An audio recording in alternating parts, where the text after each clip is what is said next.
Hi, this is Kaisha Moments, ang podcast para sa Chinoy at di Chinoy.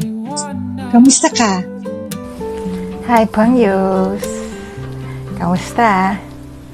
Nandito na tayo sa ating next episode. Bakit nai-intimidate sa akin ang opposite sex? Ano bang dapat kong gawin? Okay. Alam nyo, sa totoo lang, intimidation is the way of how people perceive us. Lalo na sa mga alpha females. Ako, I understand where you're coming from kasi I am a driven person and I really make things work. So, hindi mo maaalis na mai-intimidate sa akin ang opposite sex. Pero alam mo, sabi nila yun nga di ba? Pag you are driven, you are magaling sa career, maraming nai-intimidate na lalaki. Yun ang sabi nila.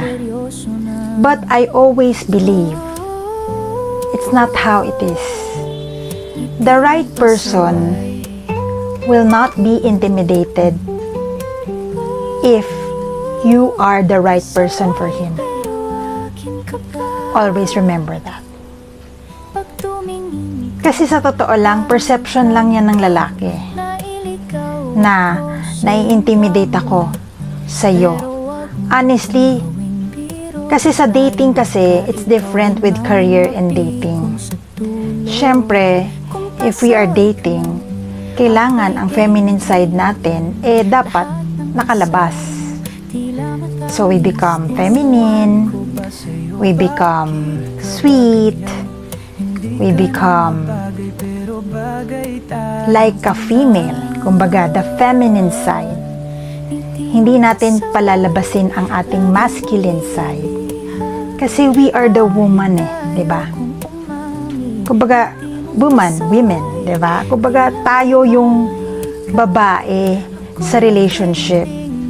So, ano ba ang mga traits ng babae sa isang relationship?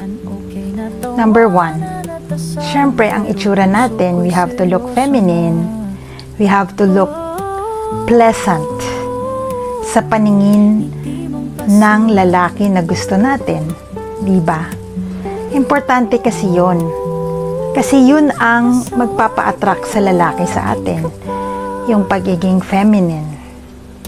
Number 2, how do we present ourselves? Diba? Importante kasi na when we present ourselves, kailangan presentable tayo, nag-ayos tayo, nagpaganda tayo. Hindi naman exactly about makeup, pero it's an edge kung meron tayong attraction factor doon sa opposite sex, diba? Number 3, huwag nating pangunahan ang lalaki sa gagawin niya. Kasi kadalasan, tayo mabilis mainip, diba? So, kunyari, kung gusto natin makipag-date, diba? Huwag natin sabihin sa lalaki na, uy, mag-date tayo. You can do it flirtatiously na hindi halata. So, paano? Pwede mong sabihin na, pwede mo ba akong samahan kumain dito sa magandang restaurant na to? Need ko ng kasama. Mga ganon. Kumbaga, dahan-dahan lang nating pinaparamdam sa taong gusto natin na gusto natin siyang makasama. Diba? So, intimidating women are perceived intimidating dahil lumalabas na sila ang nangunguna doon sa lalaki. Sila yung parang nauuna makipag-usap, nauuna makipag-effort, diba? So, syempre, ang lalaki, wala na siyang motivation. Ano pang motivation niya na manligaw sa'yo kung ginagawa mo na yung trabaho niya? Diba? So, we have to learn how to become feminine We have to learn how to submit. Kasi ang mga lalaki gusto nila na sila yung nagli-lead. Kung alpha female ka at hindi yung lalaki is a leader, you have to check yourselves kung kaya mo bang tanggapin na hindi leader yung lalaki. Kasi minsan, complementary din kasi yun, diba? Kung yung babae is leader type, tapos yung lalaki hindi masyado, sometimes it's complementary.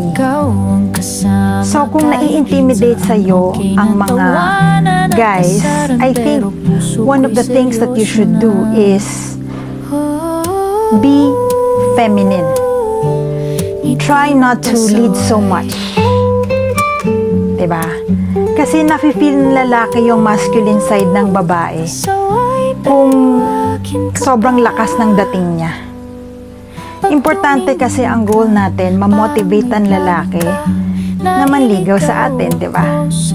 Na i-pursue tayo, na i-date tayo, di ba?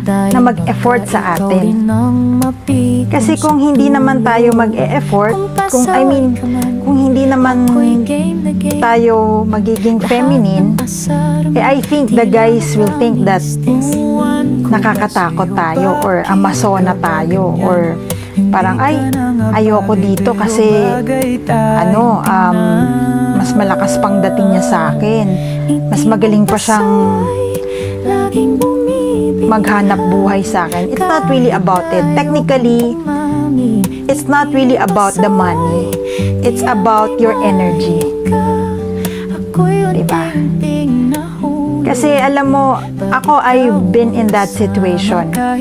Kasi driven ako na tao and I really do things independently.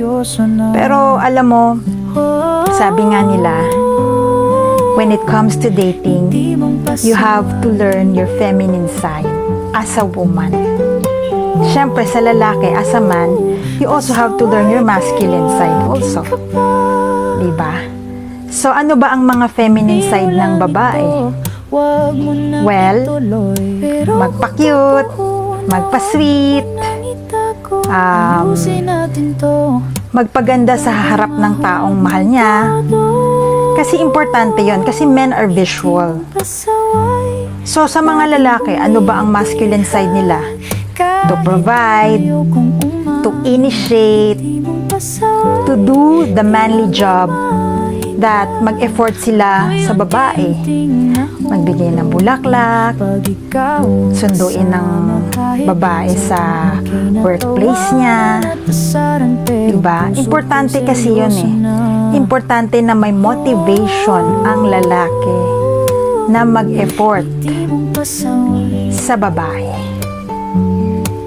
So, kung nai-intimidate ang lalaki sa'yo, ang tip ko is number 1, kilalanin mo muna yung lalaki. Alamin mo kung ano yung hilig niya, alamin mo kung ano yung gusto niya. Second is be there for him. Kasi men always love to have somebody to support them. Okay? And then next, syempre, is let him lead. Let him see how siya dumiskarte sa'yo. Importante yun. Okay? May natutunan ba kayo sa episode na to? What's your Kaisha moment? See you sa next episode. Bye! Di ko alam kung sinasadya, pero puso ko'y laging natutokso na. Naglalakad ka lang, pero para kang sayaw sa bawat kibit balikat. Ako'y nalilig